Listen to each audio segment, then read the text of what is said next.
जब दिल पति के साथ बंधा हो और शरीर किसी और की बाहों में सुकून ढूंढे, तब स्त्री के भीतर एक ऐसा द्वंद्व शुरू होता है जिसे न समाज समझता है और न ही वो खुद। मेघा 31 साल की, सॉफ्टवेयर इंजीनियर और एक सुंदर, जिम्मेदार पत्नी। उसकी शादी को 6 साल हो चुके थे। पति रोहित एक भरोसेमंद, शांत स्वभाव का इंसान। वो मेघा की हर छोटी बड़ी बात का ध्यान रखता था, उसका सम्मान करता था और उसे कभी कोई दुख नहीं दिया। पर फिर भी कहीं कुछ अधूरा था।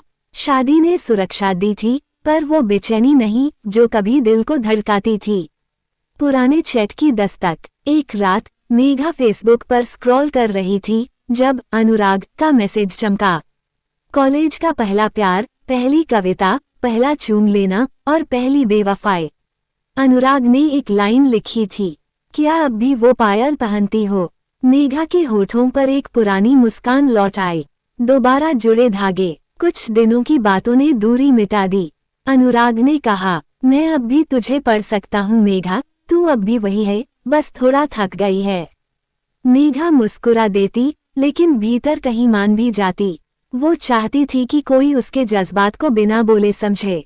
और अनुराग वही था। 2 प्यार, 2 धड़कनें। एक दिन अनुराग शहर आया और मिलने की जिद की। कॉफी शॉप की एक टेबल पर 7 साल बाद वो आमने सामने बैठे। वो बोला, क्या तेरे दिल में अब भी मेरे लिए कुछ बाकी है? मेघा ने धीरे से कहा, मैं तुम्हें भूली नहीं, पर मैंने खुद को संभाल लिया था। अब मैं एक पत्नी हूँ और रोहित एक बहुत अच्छा इंसान है। अनुराग ने जवाब दिया, अच्छा इंसान होना ही काफी होता है क्या? मेघा चुप रही। प्यार की उलझी परिभाषा। मेघा अब 2 रिश्तों के बीच जी रही थी, रोहित की ममता और जिम्मेदारी और अनुराग का जुनून और साया। एक उसे थामे रखता था, दूसरा उसे उड़ने देता था। उसने खुद से पूछा, क्या मैं पाप कर रही हूँ या सिर्फ इंसान बनने की कोशिश? रातें करवटों में बीतने लगी।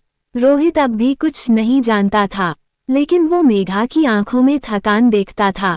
सच का सामना। एक शाम रोहित ने पूछा, मेघा क्या तू खुश है मेरे साथ? मेघा की आंखें भर आईं। उसने धीमे से कहा, मैं तुम्हें छोड़ना नहीं चाहती, लेकिन मैं किसी और से भी बंधी हुई हूँ भावनाओं से। रोहित सन रह गया। कुछ देर बाद उसने बस इतना कहा, मैं तुम्हारा मालिक नहीं हूँ मेघा, लेकिन जो तुम्हारा हिस्सा मेरे पास है उसे अधूरा मत छोड़ो। जो भी फैसला ले पूरे मन से ले और सच्चे दिल से। एक चौराहा और एक औरत की जीत। अगले दिन मेघा ने अनुराग से मिलने को कहा। वो आई और बोली, तू मुझे मेरी अधूरी कविता जैसा लगता है अनुराग, पर अब मैं पूरी हो चुकी हूँ रोहित के साथ। मैं तुझे चाहती थी, लेकिन शायद खुद से ज्यादा नहीं। अनुराग ने सिर झुकाया। मैं तुझे खोकर भी खुश हूँ, क्योंकि इस बार तू टूटी नहीं, तू जी गई है। एक नया रिश्ता खुद से। मेघा अब रोहित के साथ है, लेकिन झूठ नहीं, पूरे सच के साथ। अब वो सिर्फ पत्नी नहीं है, एक ऐसी औरत है जिसने अपने भीतर की उथल पुथल को सुना, समझा और संभाला। उसने प्यार को सिर्फ देह नहीं, आत्मा और ईमानदारी के साथ जिया। अंतिम पंक्तियां जो दिल को झकझोर दें। कभी कभी एक औरत 2 लोगों से प्यार कर बैठती है, पर उसकी सबसे बड़ी वफादारी उस रिश्ते से होती है जिसमें वो अपनी सच्चाई के साथ जी सके। प्यार सिर्फ बांटना नहीं होता, कभी कभी छोड़ना भी प्यार होता है, ताकि कोई भी अधूरा ना रहे। अगर ये कहानी आपके दिल तक पहुंची हो तो इसे लाइक और शेयर जरूर करें, क्योंकि शायद कोई और मेघा आज भी अपने दिल की दोनों धड़कनों को समझने की कोशिश कर रही हो। दूसरी कहानी। संभोग तब सुंदर होता है जब वो सहमति से हो, ना कि आंसुओं और झिझक के साथ। औरत का शरीर मंदिर है, इजाजत के बिना उसे छूना सिर्फ पाप नहीं, अपराध है। ओयो के उस कमरे में सिर्फ शरीर नहीं, एक रिश्ता टूटा था।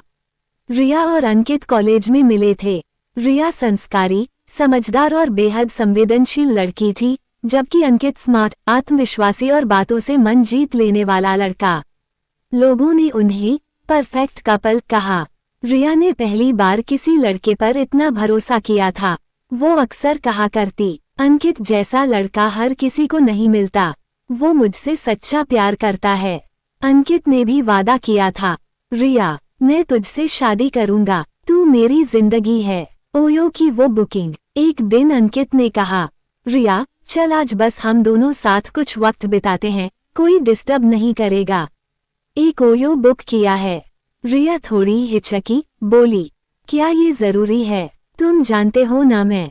अंकित ने उसका हाथ थामा, मुस्कुराया, मुझे तेरे शरीर से नहीं तुझसे प्यार है। कुछ नहीं होगा जो तू ना चाहे, बस तेरे साथ वक्त बिताना चाहता हूँ।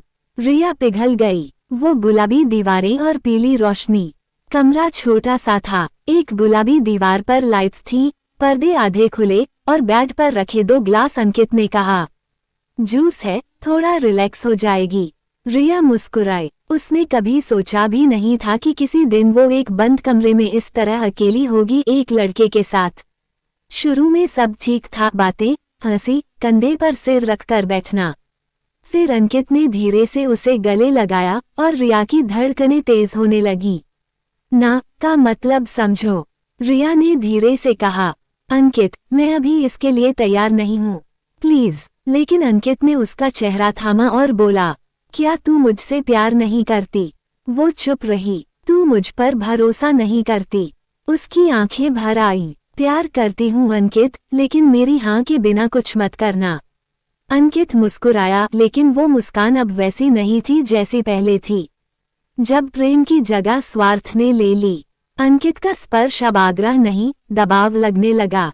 रिया बार बार रोकती रही, कहती रही, प्लीज मत, मैं डर रही हूँ, मैं तैयार नहीं हूँ। पर उस कमरे में उसकी आवाज सिर्फ दीवारों से टकराकर लौट आती रही। अगली सुबह जब वो आंख खोलती है तो उसके शरीर में दर्द है और आंखों में आंसू। अंकित एक कोने में बैठा मोबाइल चला रहा है। रिया ने पूछा, तूने मुझसे ऐसा क्यों किया? अंकित ने बिना देखे कहा, रिया तू मेरी गर्लफ्रेंड है और ये नॉर्मल है, मत ड्रामा कर। भाग 6। वो रिश्ता ओयो के कमरे में रह गया। रिया ने रोते हुए कहा, प्यार में जबरदस्ती नहीं होती अंकित, तूने मेरा विश्वास तोड़ा, तूने मेरे ना को अनसुना किया। अंकित उठकर चला गया। रिया देर तक उस कमरे में बैठी रही, आईने में खुद को देखती रही। वो खुद से पूछती रही, क्या मैं गलत थी? क्या प्यार की कीमत इतनी होती है? भाग 7। नया जन्म खुद से प्यार का। रिया ने कई दिन तक खुद से बात नहीं की, पर एक दिन उसने लिखा, वो सिर्फ मेरा शरीर नहीं था, वो मेरा आत्मसम्मान था जो तूने छूकर नहीं तोड़ दिया। उसने एक महिला काउंसलर से बात की, अपने मन की गांठें खोली।